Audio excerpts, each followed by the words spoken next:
Bisa echo-nya dikurangi tuh. Agak ngembang suaranya, Pak.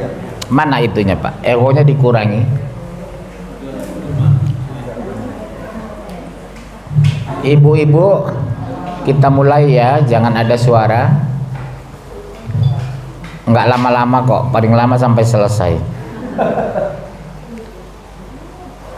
Assalamualaikum warahmatullahi wabarakatuh. Waalaikumsalam warahmatullahi wabarakatuh. Innal hamdalillah hamdan katsira thayyiban mubarakan fih. Asyhadu an la ilaha illallah wahdahu la syarika lah.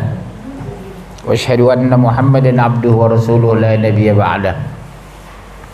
Allahumma shalli wa sallim ala Muhammadin wa ala alihi wa sahbihi ajma'in. Alhamdulillah, kita bersyukur minimal 3 hal. Apa, Bu? Yang pertama, yang paling kita syukuri apa hari ini?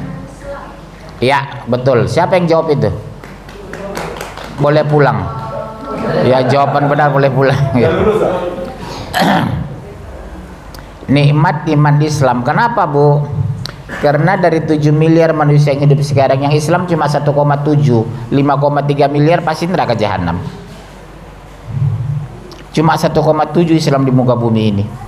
Nggak sampai sepertiga kita Islam itu. Artinya apa?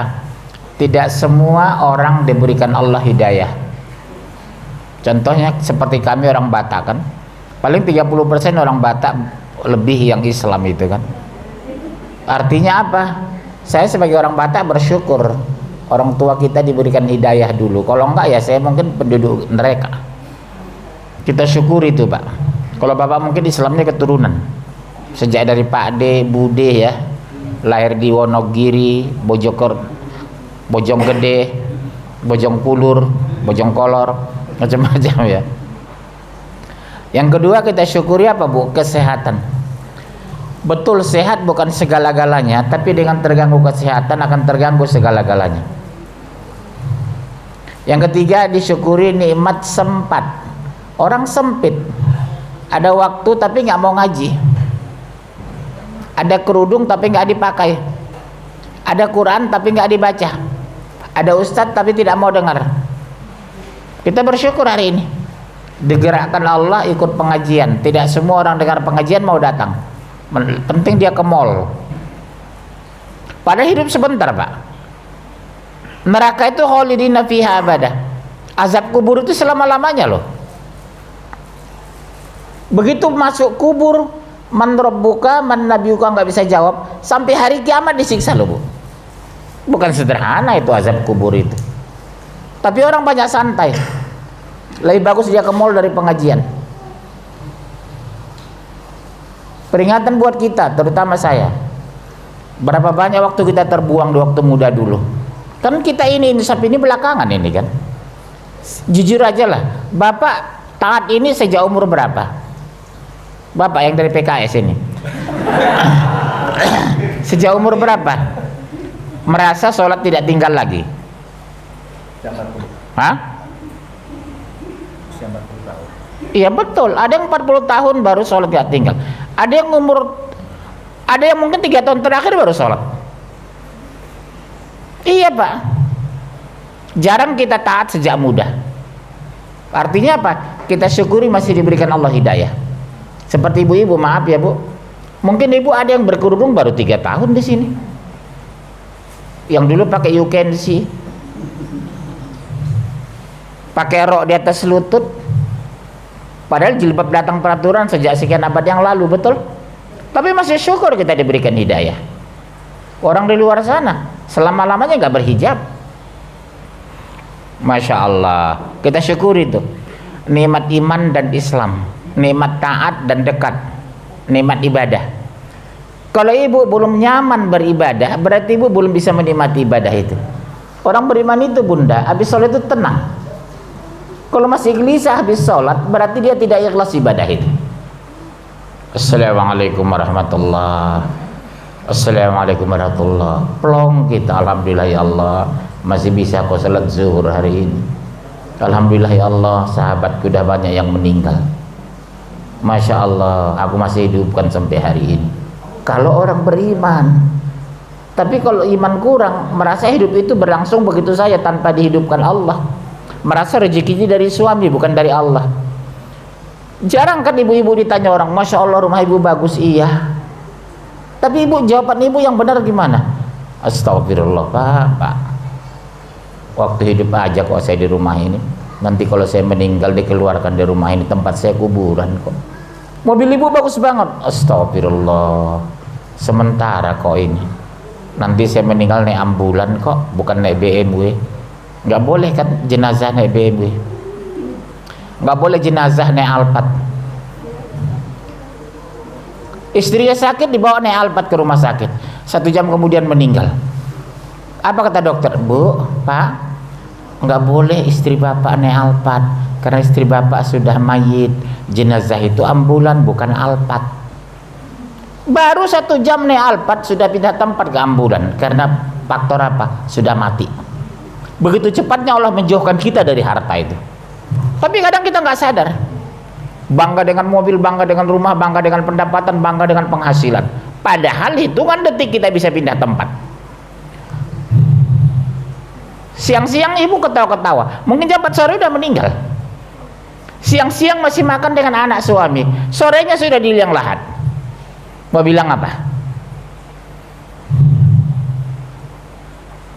Masalah kematian rahasia Allah. Bisa ibu duluan, saya belakangan, gak ada masalah. Atau saya belakangan, ibu duluan, ya sama aja ya. Masya Allah. Persoalannya kita bukan kapan matinya. Sudah ada nggak persiapan menjelang kematian? Orang kan takut masa depan, Pak gimana ya panas kita kuliah, Papa sudah mau pensiun. Kenapa itu yang ibu pikirkan? Ibu pikirkan gimana kita ya Pak, usia sudah 58, kalau kita meninggal tahun depan, apa udah cukup persiapan ibadah kita? Yang kita khawatirkan dunia. Kalau kita mau kuliah, Pak, Bapak udah mau pensiun. Kan ada warisan di Tegal. Jual aja tanah di Brebes. Ya Bun, hari ini mulailah kita berpikir hidup akhirat itu. Masalahnya kekal Bunda, bukan sehari 2 hari. Saya jujur Bu, nggak takut saya menghadapi dunia ini. Nggak ada uang, saya puasa. Nggak ada beras, nggak usah makan. Niatkan aja puasa. Kadang sebulan saya puasa, nggak ada yang mau saya makan. Nggak pusing. Niatkan aja mengkodo puasa ibu, puasa ayah, puasa saudara yang sudah meninggal. Iya Pak. Bapak pernah nggak niat puasa, mengkodo puasa ayah, ibu? Belum ya? Biasakan itu Pak. Bentuk pengabdian kita kepada orang tua sudah meninggal. Waktu bujangan saya biasa di Jakarta Pak, sebulan nggak makan. Artinya makan sekali sehari ya. Sudah saya niatkan ya Allah, aku puasa mengkodo puasa almarhum ibuku. Aku puasa ya Allah mengkodo puasa almarhum ayahku. Kita dapat pahala besar Pak. Dan jarang orang melakukan itu. Jadi mengabdi kepada ibu bapak tidak cukup waktu mereka hidup. Sudah meninggal pengabdian kita. Kita niatkan mengkodo puasanya. Ayah kita dulu mungkin bekerja, puasanya nggak sempurna. Ibu tiap malam Ahad pengajian di rumah saya, datang aja. Ba'da Isya. Malam Ahad. Makan malam saya siapin. Daripada ibu ke mall mendingan ngaji ya. Ya Bu, kita teruskan. Kehidupan sebentar seperti ibu, maaf, yang baju hitam, umur berapa sekarang? Oh masih muda. Tapi nggak ada jaminan meninggal sampai 70 kan? Nggak ada jaminan loh. Mungkin saya termasuk paling tua di sini. Saya 57. Bapak tadi berapa? 45. Oh Pak Nopi ini ada makhluknya. Beliau 62. 64. Udah dekat dia nih. Masya Allah. Kalau orang Medan bilang Bu, ngeri-ngeri sedap. Masalahnya setelah dikubur kita ditinggal. Omong kosong, istri ikut mati sama kita. Omong kosong, anak mau menemani kita di kuburan. Paling istri mengenal bapak meninggal misalnya, paling 3 hari sedih. Hari keempat udah melirik lagi dia. Ada istri bapak di sini? Ada. Yang mana? Paling 3 hari bapak meninggal, udah melirik laki-laki lain. Iya. Silakan. 3 hari paling sedih mereka. Kita yang tinggal di kuburan. Ya. Artinya apa? Harus banyak beramal soleh. Jangan terlalu banyak mengharapkan doa anak yang soleh. Takutnya bu, maaf, nauzubillah memang. Dia sholat anak kita bukan karena Allah, karena segan sama ayahnya. Begitu ayahnya meninggal nggak sholat lagi dia. Kalau ibunya biasa dilawan kan, sholat naktar, kayak petasan gitu. Tapi kalau kita berwibawa kan di rumah, sholat nak langsung sholat dia. Tokoh ayah itu harus berwibawa di depan istrinya, berwibawa di depan anaknya. Jadi perintahnya nggak diabaikan. Jadi kalau ada suami tidak berwibawa, anak tidak akan menjadi orang. Ibu catat itu bu. Kalau suami tidak berwibawa, ibu akan biasa melawan suami.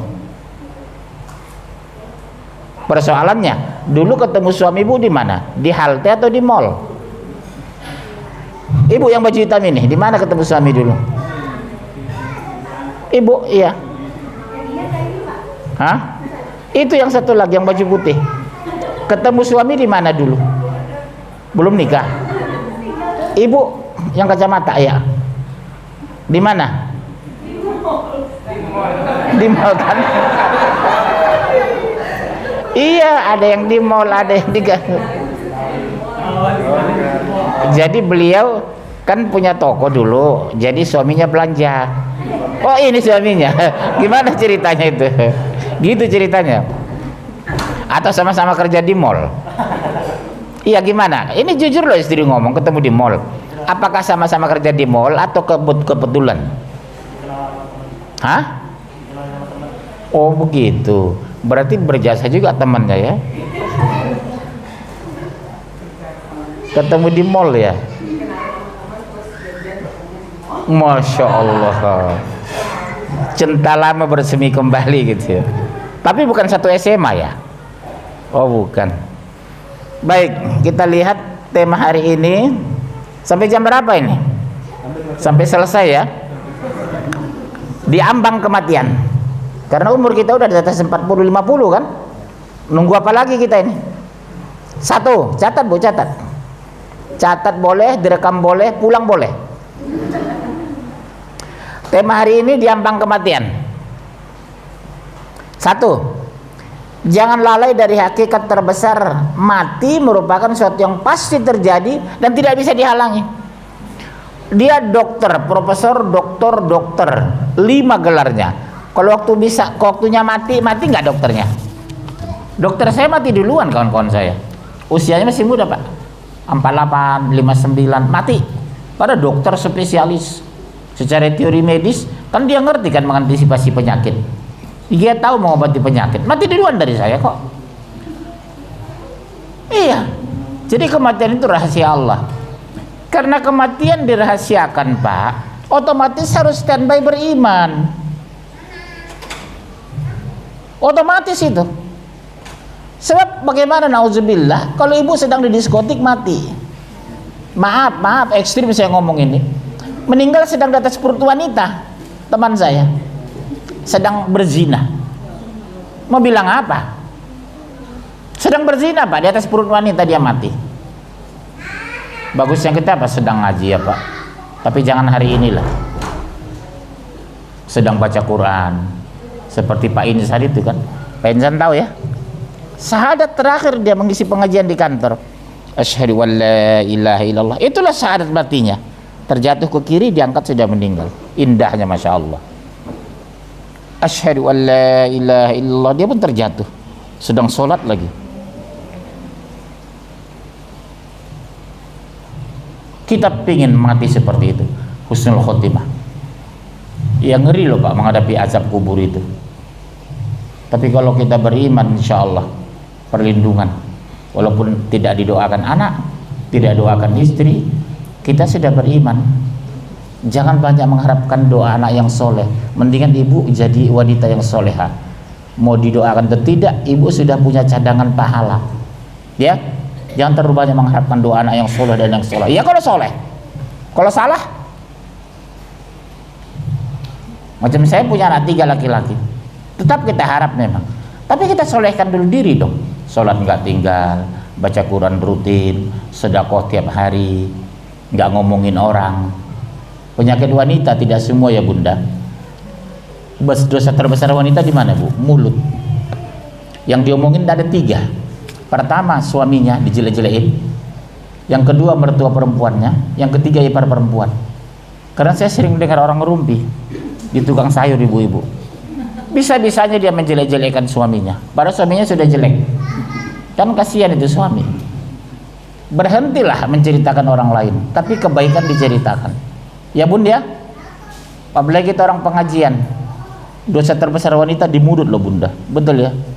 Menceritakan kejelekan orang lain, membongkar aib orang lain, merendahkan suami di depan orang lain, dosa besar loh bu. Suami udah berjasa ngasih rumah, kasih mobil, kasih makan, masih juga nggak benar di matanya. Ya Allah, ampunilah wanita-wanita seperti itu. Ya bun. Baik. Siapa yang baca Qurannya ini? Si bapak yang baju hitam dari apa, Golkar? Ini kan PKS. Jangan lalai dari akad terbesar. Mati merupakan sesuatu yang pasti terjadi, tidak terhalangi oleh kekokohan benteng, tidak ada hijab yang bisa menghalangi. 1 Surat 4 ayat 78. Langsung baca kalau mau. Terjemahan langsung 478.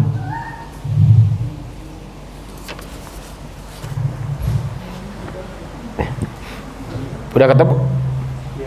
Ya 478.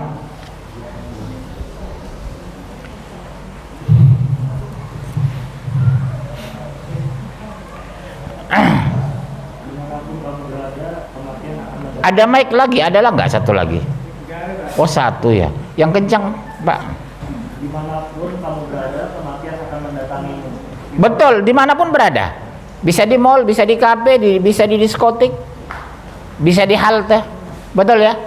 Karena kematian dipastikan tapi nggak tahu kapan mati, berarti harus standby ya. Standby dalam arti apa? Berzikir. Subhanallah wa bihamdi. Ibu sambil nyetir mobil, gampang kok. Subhanallah wa bihamdi. Minum tangan kanan ya bunda, jangan kiri ya. Karena minum tangan kiri itu minumnya syaitan kata Rasulullah. Ya, subhanallah wa bihamdi. Subhanallah wa bihamdi. Bapak tahu nggak hadis itu? Mau nggak kamu kuajarkan ringan dalam ucapan, berat dalam timbangan?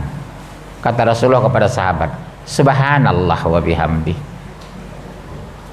Ibu sambil goreng tempe, goreng bebek, goreng ayam di rumah, bisa lakukan bu, subhanallah wa bihamdi, subhanallah wa bihamdi. Bapak sambil nyetir, subhanallah wa bihamdi, subhanallah wa bihamdi. Tidak terhitung, mau 1000 kali, 2000 kali zikir yang dianjurkan Rasulullah itu.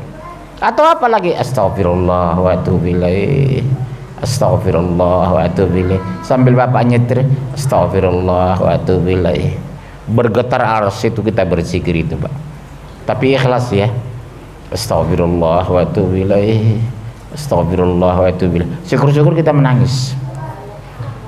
Rasulullah itu biasa kalau berzikir itu menangis. Ibu buka Quran atau apa itu ibu ini?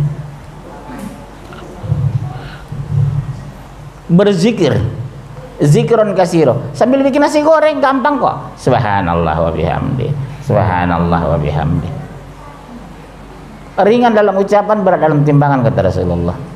Bapak sambil nyetir begitu, sambil kerja, sambil ngetik, subhanallah wa bihamdi, subhanallah wa bihamdi. Udah dilakukan nggak itu? Belum? Udah, bagus. Cuma ibu yang melakukan ya. Masya Allah. Ya bun. Nah buka Al-Quran Surah 478 udah dibaca? Udah, ayo. Iya terjemahan.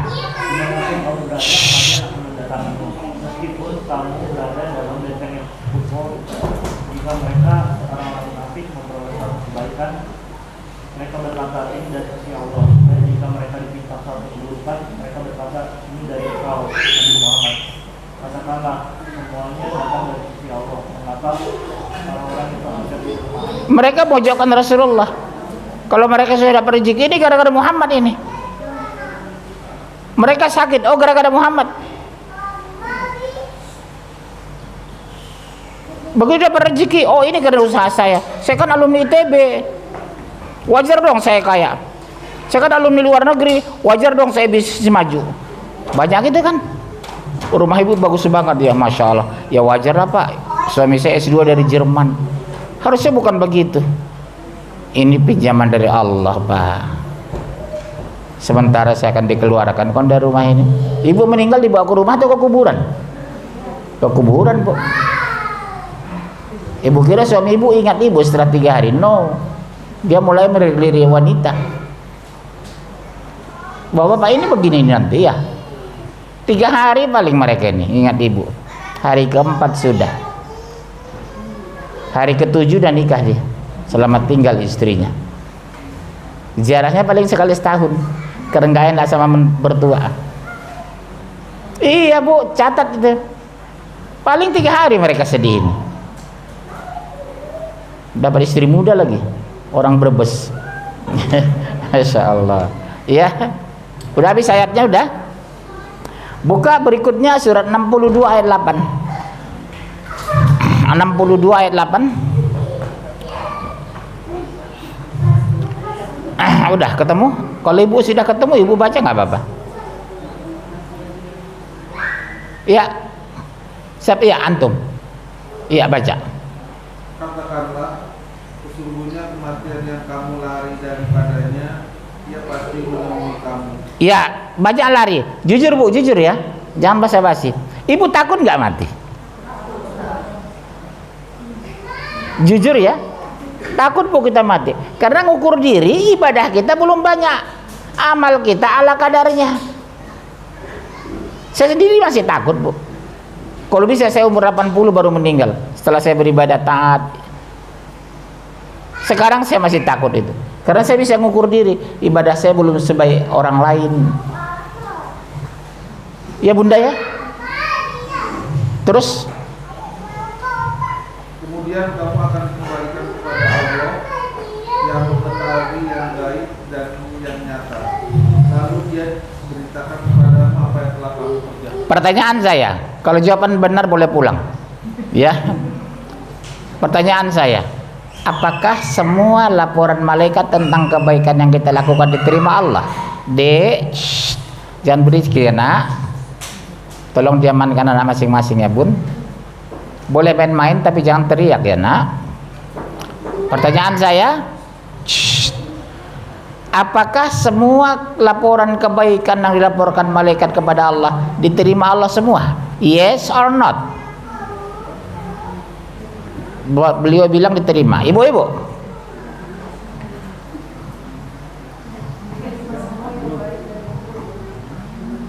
diterima semua? Saya jawab, yang buruk betul semua diterima, yang baik hanya yang ikhlas. Kalau buruk ya, tapi kalau yang baik, Allah tahu berapa persen ibadah ibu yang ikhlas. Tinggal 37%. Rupanya cari muka sama mertua, cari muka sama tetangga. Begitu mertua ada di rumah, sedekah tiap hari. Nama ibu kesohor di Cianjur, Sukabumi. Oh mantu saya mah pemurah. Jadi ibu sedekah itu ternyata supaya dipuji mertua, supaya cepat dapat warisan di Bogor. Dapat pahala enggak? Enggak dapat apa-apa.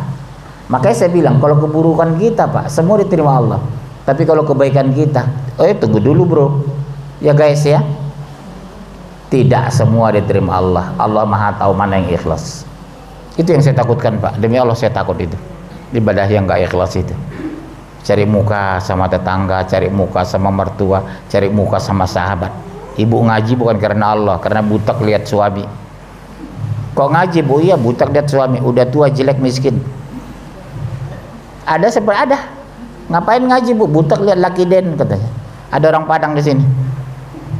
Lah tua ndak ada pitilei katanya. Ada orang Padang di sini. Ya. Jadi mulai hari ini pasang niat semua ibadah ikhlas. Supaya bisa bernilai di sisi Allah, supaya Allah nerima. Terus supaya ikhlas bagaimana? Banyak istighfar. Di mobil sambil nyetir astagfirullah wa atubu ilaih. sambil bikin nasi goreng, astagfirullah wa atubu ilaih, astagfirullah wa atubu ilaih. Jangan kasih kesempatan masuk setan. Kalau kita terbiasa berzikir di mobil, nyetir mobil, istighfar, dipotong orang kita kesenggol, kita nggak emosi, astagfirullah, lihat Pak mobil saya kesenggol. Tapi kalau seandainya kita tidak terbiasa itu, yang keluar warga negara binatang, monyet loh. Kalau Jakarta ini yang paling populer monyet, kalau Medan anjing, anjing kau katanya. Kalau Jakarta monyet populer, monyet loh. Iya. Itulah kalau mau maaf, mulut tidak biasa istighfar. Yang keluar begitu Bu, monyet loh. Nggak lihat mobil gue. Tapi kalau kita orang beriman, astagfirullah Pak, lihat itu tergores mobil saya. Subhanallah Pak, mobil saya kena itu. Karena terbiasa berzikir, jadi tidak terpancing emosi. Ya, insya Allah biasakan banyak berzikir. Banyak berzikir, banyak uang, enak. Jadi udah miskin nggak mau berzikir. Terus buka lagi surat 7:34. Siapa yang duluan ketemu langsung baca 7:34.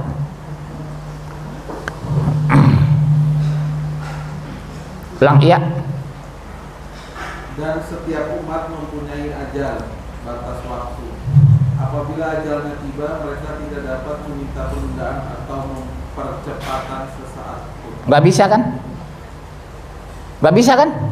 1 menit bisa nggak ditunda? 1 menit dipercepat? Nggak bisa bro.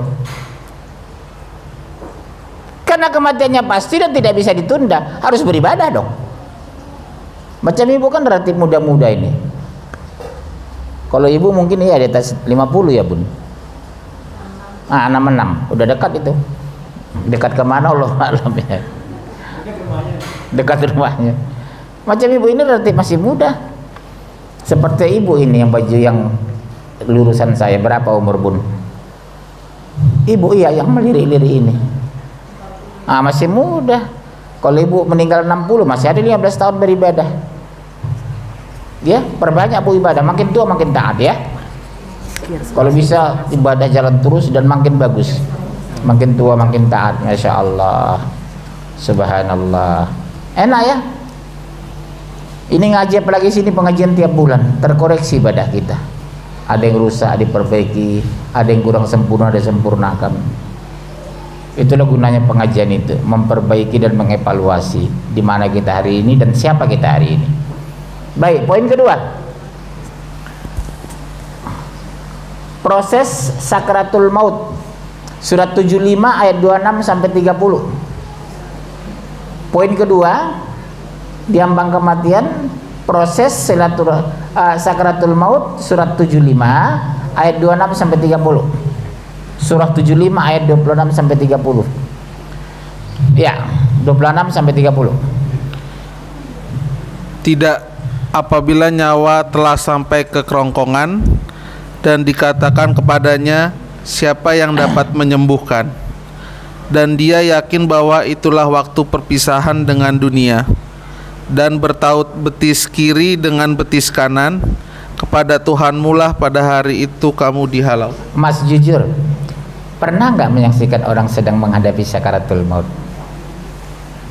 Coba biasakan kalau ada saya datang. Saya paling suka Pak, pelajaran buat kita. Ternyata Pak, orang menghadapi sakaratul maut ini betis disatukan Allah ini. Begini langsung itu, menggigil itu. Kedua, dinginnya bergerak. Menjelang meninggal itu Pak, bergerak dari bawah sampai ke atas. Begitu sampai di sini meninggal itu.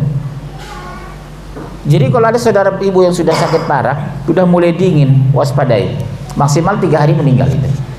Bergerak dinginnya itu Bu. Coba ibu pegang sebelah, udah dingin nggak? Bergerak dingin itu Bu. Hari demi hari sampai ke atas. Begitu sampai kepala dingin mati. Ibu udah dingin belum? Iya, ngeri loh. Kalau ada anak kita yang soleh, mendingan dapat doa. Kalau enggak, saya katakan kalau suami masa bodoh Bu, 3 hari cuma mendoakan ibu. Gak usah lah diharapin doa suami. Ya, suami ibu ada di sini ya. Yang itu ya.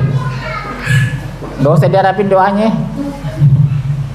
Masya Allah. Iya. Mendingan ibu beramal soleh, banyak berzikir, sholat, ada uang insya Allah sedekah. Tapi dengan catatan ya bunda, hati-hati. Kalau bersedekah bentuk banyak dan uangnya dari suami, harus izin mereka. Ibu nggak bisa serta-merta mensedekahkan uang suami bentuk besar tanpa izin suami, karena itu uang suami. Beda dengan ibu mensedekahkan uang pribadi tanpa izin, nggak apa-apa. Contohnya ibu buka konveksi di rumah, buka warung di rumah, hasilnya sebagian ibu sedekahkan, nggak apa-apa tahu suami. Tapi kalau rezeki itu dari suami, harus dikasih tahu. Mas, ini ada orang butuh uang, boleh nggak saya ambil 5 juta dari tabungan kita? Harus izin mereka. Kalau nggak boleh bu, karena itu uangnya bukan uang ibu. Ya bunda ya, karena ada juga ibu-ibu begitu. Memang bagus dia pemurah, tapi yang disedekahkan uang suami. Begitu akhir tahun suami ngecek tabungan tinggal berapa juta, rupanya habis sedekahkan sama istri tanpa izin. Ribut gara-gara itu. Uang habis, pahala nggak dapat, karena suami nggak ikhlas. Ya bunda ya, izin aja dulu, telepon. Nah itu nggak apa-apa, udah dikasih uang belanja sisa kan, nggak apa-apa, karena udah hak ibu kan. Main uang belanja terserah ibu mau diapain, kan sering suami ngomong gitu. Ini mah dikasih 100.000 sehari atau 200.000 sehari untuk uang belanja. Sisa uang belanja ibu pakai sedekah, udah nggak ada masalah. Karena suami sudah mengatakan ini pegang aja mah, ibu megang doang. Ya jangan beliin ke bakso. Jelas ya? Udah dibaca semua? Udah. Poin ketiga, orang kafir dan munafik menghalangi menghadapi sakaratul maut, berat. Bapak pernah nggak melihat orang sakaratul maut? Oh mengerikan pak, disiksa benar sama malaikat. Orang Islam aja kalau nggak beramal soleh berat. Saya lihat menghadapi sakaratul maut. Bapak pernah lihat orang kayak gitu? Begitu bisa sampai sehari bu, baru mati. Ditalkinkan karena nggak ada amalnya. Makanya banyak ibu istighfar, berzikir, insya Allah kita dilindungi, dimudahkan sakaratul maut. Amin. Sedang tidur kita ya, mau tidur berdoa, begitu dibangunnya udah meninggal, masya Allah. Kita mau tidur berdoa dulu. Baru 2 jam tidur, istri curiga, kenapa ya bunyi? Begitu dipanggil sudah selesai. Innalillahi wa inna ilaihi raji'un. Suaminya meninggal dengan sukses. Ya bun. Nah, poin keempat, mentalkinkan orang yang ayatnya belum tadi ya. Surah 33 ayat 19. 33:19. Ketemu? Ya. Mereka kikir terhadapmu apabila datang ketakutan atau bahaya. Kamu lihat mereka itu memandang kepadamu dengan mata yang terbalik-balik seperti orang yang pingsan karena akan mati. Dan apabila ketakutan telah hilang, mereka mencaci kamu dengan lidah yang tajam, sedangkan mereka kikir untuk berbuat kebaikan. Mereka itu tidak beriman, maka Allah menghapus amalnya, dan yang demikian itu mudah bagi Allah. Coba lihat, kenapa dihapus amalnya? Karena apa? Mengkhianati Allah. 1, karena murtad. Murtad itu hapus amalnya kan. Yang kedua, apa pak menghapus amal itu? Syirik. Oh tangan gatal mau dapat rezeki, burung merak di genteng, mbah mau meninggal di Bojonegoro. Iya sih. Mata berkedip mau nangis, itu kan syirik itu pak. Kan sering kan pak, tangan mama gatal ini mau dapat rezeki, padahal karena kurapan. Burung gagak bunyi di genteng, kok jangan-jangan kakek meninggal pak di Purwokerto, di Aji Barang. meninggal beneran kakeknya. Itu semua apa? Syirik Pak. Syirik. Gak ada hubungan burung dengan kematian, gak ada hubungan tangan gatal dengan rezeki. Oh, mata berkedip Pak, jangan mau nangis ini, mungkin jangan-jangan ada yang meninggal keluarga kita. Sering kan gitu kan di masyarakat Islam. Saya bilang buang bahasa itu, berpeluang syirik itu. Ya, itu yang menghancurkan ibadah, itu syirik itu. Ibu bersihkan yang begitu, istighfar, astagfirullah. Jangankan ibu, kadang saya juga kadang muncul itu, tangan saya gatal mau dapat rezeki, astagfirullah. Dalam hati itu Pak gitu, karena udah terbiasa budaya kita gitu. Oh, jangan-jangan mau dapat rezeki nih, tangan gatal gitu. Langsung aja istighfar, minta ampun. Kemudian surat 6 ayat 93.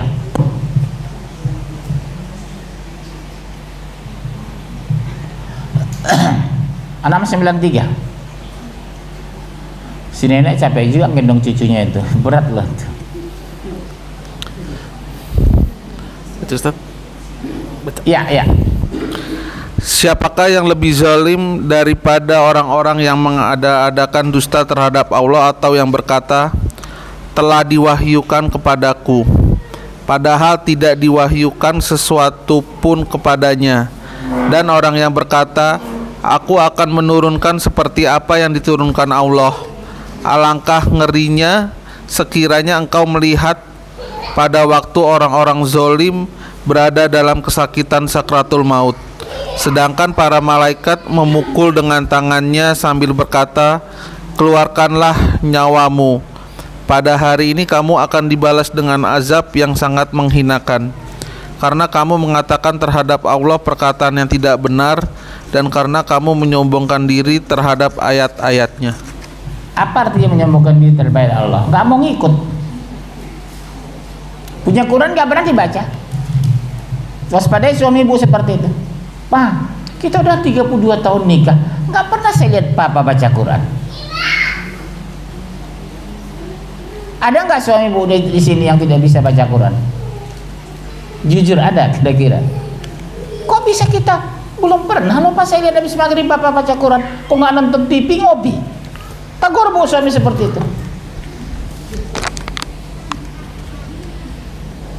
Habis maghrib papa kok nggak ngopi-ngopi nonton TV? Terus kapan papa umur sudah 58 tahun? Karena kita laki-laki ini cenderung malas baca Quran. Jujur ya Pak, yang rutin baca Quran itu perempuan Pak. Kalau mereka itu Masya Allah, habis maghrib baca Quran, habis isya baca Quran, habis subuh baca Quran. Kalau kita enggak, kalau nggak baca Quran, nonton TV. Penyakit kami itu bu laki-laki ya, nonton TV. Tegur bu, Pak, Papa udah 58 loh Pak, kok masih nonton TV habis maghrib? Sini Pak dengar baca Quran aja biar saya yang baca. Nggak apa-apa Papa tiduran sambil martabak, makan martabak Mesir, dapat pahala kok Pak. Kita ini laki-laki yang saya akui soal baca Quran rutin itu beda dengan ibu-ibu istri kita. Mereka itu Masya Allah rutin bisa baca Quran, atau karena mereka paling banyak neraka kali ya. Yang paling banyak neraka yang perempuan Pak, dengan orang kaya, wanita dan orang kaya. Kenapa bu? Mulut. Kalau kami kan kalau ngumpul bu nggak ngomongin orang, ngomongin masa depan. Kedua ngomongin hobi. Misalnya saya ngobrol dengan bapak masuk Jakarta tahun berapa Pak? Kan gitu ya. Bapak dulu Jakarta di mana Pak? Jarang kita membongkar aib orang kalau laki-laki ngumpul. Kalau perempuan cenderung Pak, tetangga saya itu Pak udah jelek belagu kan gitu kan. Masya Allah, udah hitam pakai baju merah. Kalau nunggu putih kapan pakai baju merah dia? Itulah perempuan, tapi tidak semua. Saya yakin ibu enggak beda. Ya. Enggak beda. Iya terus. Udah tadi? Udah dibaca? Sudah. Poin keempat, mentalkinkan orang yang tidak meninggal. Siapa yang pernah mentalkin? Bapak pernah yang baju putih? Pernah ya? Siapa? Ayah, ibu? Bisa diikuti nggak sama dia? Minimal dalam hati kelihatan. Bisa diikuti cuman dibawa ke rumah sakit, masuk ICU, lepas itu. Iya. Makanya saya ayah ibu saya di ICU saya bawa keluar Pak. Saya paksa dokter. Maksudnya apa? Kalau ayah saya nanti meninggal di ICU, mentalkiran siapa? Kan nggak boleh kan dampingin keluarga di ICU itu. Saya tarik, saya paksa keluar dari rumah sakit. Pak, kami nggak bertanggung jawab. Iya, saya bertanggung jawab, saya bilang. Kalau ibu saya nanti meninggal kondisi sakaratul maut, nanti siapa yang mentalkinkan di sini? Nggak boleh kok keluarga pasien saya bawa keluar ibu saya. Alhamdulillah, besok jam 11 ibu saya meninggal, saya mentalkinkan. Bayangkan kalau kondisi meninggal di ruang ICU, nggak ada kan yang mentalkinkan dia. Paksa aja Pak keluar dari ICU itu, orang tua itu. Dua-duanya bu saya paksa, ayah juga gitu. Nggak boleh. Siapa yang bertanggung jawab? Saya bilang. Ini ayah saya bilang. Emangnya dokter mau mentalkinkan ayah saya bilang. Saya paksa Pak. Ayah saya juga begitu, besoknya meninggal. Alhamdulillah saya bisa talkinkan. Saya lihat sendiri gini, Allah. Ya, kalau nggak bisa la ilaha minimal Allah. Saya lihat bu, ayah saya itu Allah, selesai. Bayangkan keluar rumah sakit, nggak ada kan yang ngajarin dia.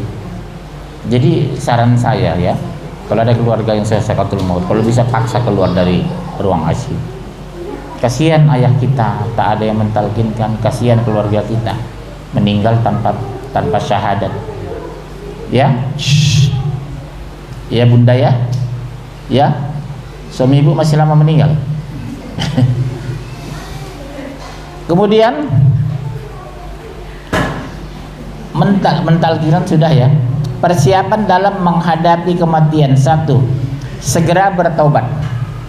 Tapi tobat di sini bukan tobat bakso. Pada hari ini berhenti, besok makan bakso lagi. Jadi tubu ilallahi taubatan nasuha. Bertobat taubatan nasuha. Artinya apa Pak? Meninggalkan perbuatan dosa, menjauhi dosa, dan membenci. Ada orang betul nggak mabok lagi, nggak berzina lagi, nggak mencuri lagi, tapi enjoy aja melihat orang berzina. Jadi harus membenci Pak. Tobat itu menjauhi, meninggalkan, membenci. Oh saya Pak nggak ini lagi, nggak mencuri lagi, tapi enjoy melihat orang maling. Saya Pak alhamdulillah nggak berzina lagi, tapi orang berzina dia cuek aja. Bukan nasuha itu bu, harus membenci perbuatan jahat itu. Ya, buka An-Naml ayat 8. Surat berapa Ustaz? An-Naml ayat 8. Segera bertobat. An-Naml ayat 8. Yang nomor 4 tadi kan belum ada surat. Yang mana? Tadi nggak pakai surat itu. An-Naml ayat 8. Wahai orang-orang yang beriman, bertobatlah kepada Allah dengan tobat yang semurni-murninya. Mudah-mudahan Tuhan kamu akan menghapus kesalahan-kesalahanmu dan memasukkan kamu ke dalam surga-surga yang mengalir di bawahnya sungai-sungai. Pada hari ketika Allah tidak mengecewakan Nabi dan orang-orang yang beriman bersama dengannya, sedang cahaya mereka memancar di hadapan dan di sebelah kanan mereka sambil mereka berkata, "Ya Tuhan kami, sempurnakanlah untuk kami cahaya kami dan ampunilah kami, sungguh Engkau maha kuasa atas segala sesuatu." Pertanyaan saya, apakah semua tobat manusia diterima Allah? Enggak Pak. Kalau semua tobat diterima Allah, untuk apa neraka diciptakan? Banyak dosa besar nggak diampuni Allah. Dan antaranya apa? Syirik. Dosa lain insya Allah, tapi kalau syirik membersihkan Allah. Iya bu, hati-hatilah syirik itu ya bu. Perbuatan syirik itu. Semua dosa diampuni Allah kecuali syirik kata Allah. Itu Al-Quran. Terutama wanita itu. Syirik kecil, syirik besar. Yang tangan gatal tadi itu syirik sebenarnya. Syirik kecil mungkin, tapi tetap dosa besar. Ya bunda ya. Poin terakhir, beribadah dengan konsisten. Artinya apa? Istiqomah. Ibu baca Quran cuma 2 lembar, tapi sampai mati baca Quran 2 lembar. Bapak sedekah cuma 10.000 sehari, tapi sampai mati sedekah 10.000. Istiqomah, summa istaqomu. Misalnya ibu-ibu ini ya, tiap hari melebihkan bikin nasi goreng, kasih sama pemulung yang lewat. Goreng telur, Pak, ini Pak, senangnya Masya Allah. 20 meter dari rumah kita ada pohon makan, dia doakan, ya Allah berkahi ibu ini ya Allah. Diaminkan 2 miliar malaikat di pagi hari, hidup kita berkah gara-gara nasi goreng. Maaf bicara Bu, mereka kadang pemulung itu berangkat dari rumah belum tentu makan Pak, hidupnya pas-pasan Pak. Begitu kita berikan nasi goreng jam 9, didoakannya kita dengan sungguh-sungguh, ya Allah berkahi ibu yang berikan nasi ini ya Allah. Apalagi kalau ibu bikin goreng, ayam goreng, mungkin maaf, bukan merendahkan mereka kita, mungkin 6 bulan belum tentu makan nasi ayam goreng dia ya. Pemulung-pemulung itu yang hidupnya pas-pasan, kita kasih nasi goreng dengan ayam goreng, Masya Allah, ikhlas dia mendoakan kita ya. Buka Al-Quran 11112, surah 11 112, surat 41 ayat 31. Saya ulangi, 11 112, surah 41 ayat 31 ya. Maka tetaplah engkau Muhammad di jalan yang benar, sebagaimana telah diperintahkan kepadamu dan juga orang yang bertobat bersamamu, dan janganlah kamu melampaui batas. Sungguh Dia Maha melihat terhadap apa yang kamu kerjakan. Semua dilihat Allah, karena Allah Maha melihat. Hari ini kita rekaman bisa kelihatan loh Bu, padang mahsyar ini.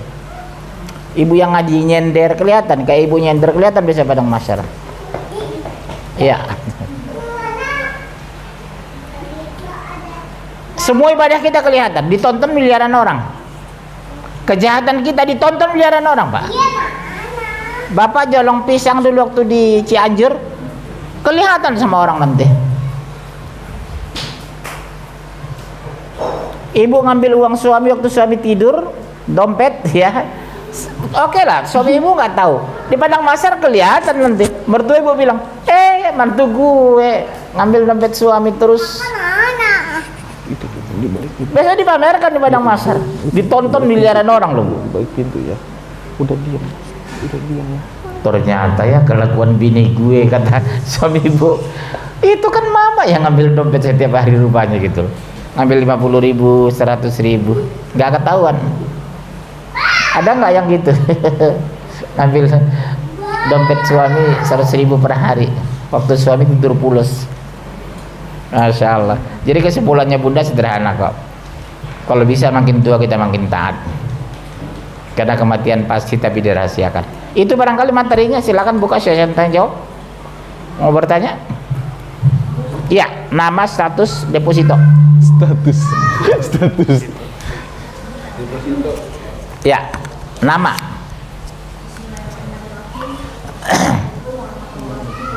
Waalaikumsalam warahmatullahi. Saya Lolita. Sunda, Jawa, Padang? Kalimantan, Ustaz. Oh, Kalimantan, Masya Allah. Saya cuma ini ya, karena saya orang awam dan saya rancu untuk tafsir At-Taubah ayat 84. Coba baca. Yang bunyinya seperti ini. At-Taubah 84. Iya. Ya. Dan janganlah engkau Muhammad melaksanakan sholat untuk seseorang yang mati di antara mereka, yaitu orang-orang yang munafik, selama-lamanya, dan janganlah engkau berdiri mendoakan di atas kuburnya. Nah ini yang mesti diterjemahkan lagi. Sesungguhnya mereka ingkar kepada Allah dan Rasulnya, dan mereka mati dalam keadaan fasik. Ibu tahu siapa itu? Orang munafik. Jadi haram memang kita mendoakannya. Makanya nggak boleh kita nuduh munafik lo, munalu. Kalau sudah kita ngomong begitu Bu, kita haram mensolahkan dia itu. Jangan biasakan mengumbar kata munafik itu loh Pak, berisiko bagi dia nanti. Karena yang tahu munafik itu hanya Allah dan Rasul. Kan sering kan bahas itu kan Bu, dasar munafik lu. Kalau dia munafik, ibu haram mensolatkan dia. Jangan umbar bahasa itu lagi Bu, dosa besar kita. Karena yang tahu hanya Allah dan Rasul. Ya, itulah pengertian ayat itu. Jadi orang munafik itu haram kita sholatkan. Sejahat-jahat orang kalau dia mati masih Islam, tetap kita sholatkan kok, walaupun seumur umur gak sholat, karena dia masih Islam. Tetap kewajiban kita mensolatkan dia, menggugurkan ibadah itu, sholat selesai. Tapi soal bapak nggak mau, hak bapak. Kalau saya terus terang aja pak ya, kalau ada di komplek itu orang meninggal seumur umur nggak pernah ke masjid, nggak pernah sholat, saya nggak mau ikut sholat. Biar aja orang sholatkan, enak aja kalau saya bilang. Giliran mati dibawa ke masjid, waktu hidup nggak pernah ke masjid. Masjid tempat jenazah, dibangun masjid untuk zikir dan sholat kata Rasulullah, bukan untuk bangkai. Di Indonesia bu, jenazah masuk masjid. Di Arab mana ada jenazah masuk masjid? Rasulullah disolatkan di rumah, Abu Bakar disolatkan di rumah, Umar disolatkan di rumah, ayah saya disolatkan di rumah, ayah saya ketua masjid sampai meninggal di Medan itu. Kalau makam yang di halaman masjid itu, saya pernah dengar kita tidak boleh sholat di situ karena kita tidak diterima. Oh ada bu, begini ini. Secara hukum iya, tapi jika antara masjid dan makam dilalui jalan tikus boleh. Misalnya ini masjid ya, ada makam keliling masjid itu. Kalau masih ada orang sering lalu lalang di antara masjid dengan makam boleh. Itu boleh. Di Madinah kan kelilingnya makam itu. Tapi emang orang lalu lalang di antara makam dengan masjid. Yang nggak boleh itu nyatu ke masjid. Indonesia di mimbar makam engkongnya. Karena engkong yang punya masjid itu. Saya kalau gitu jujur Pak, saya nggak mau sholat di sana. Kan cenderung ya, karena engkongnya beli masjid itu, engkongnya punya tanah, begitu engkongnya meninggal dimakamkan di mimbar. Jangan ibu mau sholat di sana bu, jangan, mendingan ibu sholat di rumah. Saya pernah gitu, udah mau sholat saya, astagfirullah, kok di depan sujud saya ada makam di dalam masjid, saya batalkan sholat itu Pak. Jakarta Timur kejadian ini, saya langsung keluar dari masjid, sholat saya di luar masjid. Ya bunda ya, jangan mau sholat di masjid yang dalamnya ada makam. Oke, ada lagi? Hah? Asbabul nuzulnya tadi Mbak ini yang surat At-Taubah yang berapa tadi? Ya, itu yang Abdullah bin Ubay yang meninggal, yang munafik itu loh kan? Putranya itu kan sahabatnya Rasul. Oh iya. Mensolatkan, tapi nggak mau kan ditegur sama Allah langsung. Iya, tapi karena anaknya kan orang taat, Abdullah bin Ubay, dia tokoh munafik. Tapi anaknya orang taat bu, jadi Rasulullah nggak mau mensolatkan. Datanglah anaknya ke Rasulullah, ya Rasulullah, solatkan ayahku. Akhirnya Rasulullah datang ke kuburan sholat. Iya, ditegur langsung. Dia itu Muhammad, dia munafik Muhammad. Kenapa kamu sholatkan? Itulah sebab nuzul, sebab turunnya ayat itu. Abdullah bin Ubay munafik disolatkan Rasulullah karena nggak enak sama anaknya. Anaknya orang taat. Ya, makanya saya maaf ya bu, orang yang nggak mau sholat, saya nggak mau ikut sholat jenazah kalau meninggal. Walaupun saya sedang di masjid, siapa Pak Anu? Pernah ke masjid? Enggak. Sholat enggak? Kayaknya enggak Pak. Saya pulang. Saya tinggalkan itu jenazah. Oke, ada lagi? Satu lagi. Kalau udah kita makan, itu hidangan sudah dingin nanti. Ya, baik. Saya Jamaah kita ini mau dengar cerita waktu koma. oh iya, begini. Saya koma itu 6 jam. Tahu nggak ibu? Saya kalau menceritakan mau nangis bu. Seluruh perbuatan buruk kita dibongkar Allah.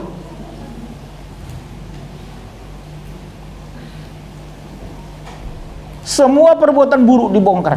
Termasuk orang yang biasa saya omongin dibongkar Allah. Ditunjukkan Allah waktu saya koma itu. Kamu dulu menjelek-jelekin ini, kamu dulu menceritakan ini, kamu menggosip ini. Benar-benar sempurna. Tapi sebaliknya kebaikan kita juga dibongkar, tapi dibongkar terakhir. Salat kita, ibadah kita, sedekah kita, kebaikan kita. Sejak itulah saya asal mengingat itu saya menangis bu. Ya Allah, ternyata waktu sakaratul maut 6 jam itu saya yang gak sadar itu bu, dibongkar semua keburukan kita. Makanya berhentilah kita, ya, berhenti ngomongin orang, berhenti menzulimi orang, berhenti berbuat jahat, dipertontonkan Pak ketika sakaratul maut itu. Dan saya 6 jam itu yang saya tonton, peristiwa hidup saya sendiri. Kelihatan saya nggak ngapa-ngapain, padahal saya nonton itu kondisi tidak sadar itu. Mata saya kan tertutup, udah semua dipertontonkan Allah, baru tangan saya bergerak kembali sadar. Tapi itu yang saya syukuri Bu, yang 6 jam itu saya dipertontonkan keburukan saya itu. Mengerikan Bu, semua keburukan yang kita lakukan dilihat. Hati-hati Bu ya, terutama mulut. Mengerikan sekali. Siapa pernah sakaratul maut di sini? Pernah pingsan? Saya merasa ada hikmahnya itu pingsan itu, 6 jam itu yang nggak sadar itu. Ya Bunda ya. Jadi hati-hati mulai hari ini, mulut terutama wanita. Ya cukup barangkali ya. Saya udah lapar. Baik, doa kafaratul majlis. Subhanakallahumma bihamdika asyhadu an la ilaha illa anta astaghfiruka wa atubu ilaik. Sampai jumpa tahun 2029. Assalamualaikum warahmatullahi wabarakatuh.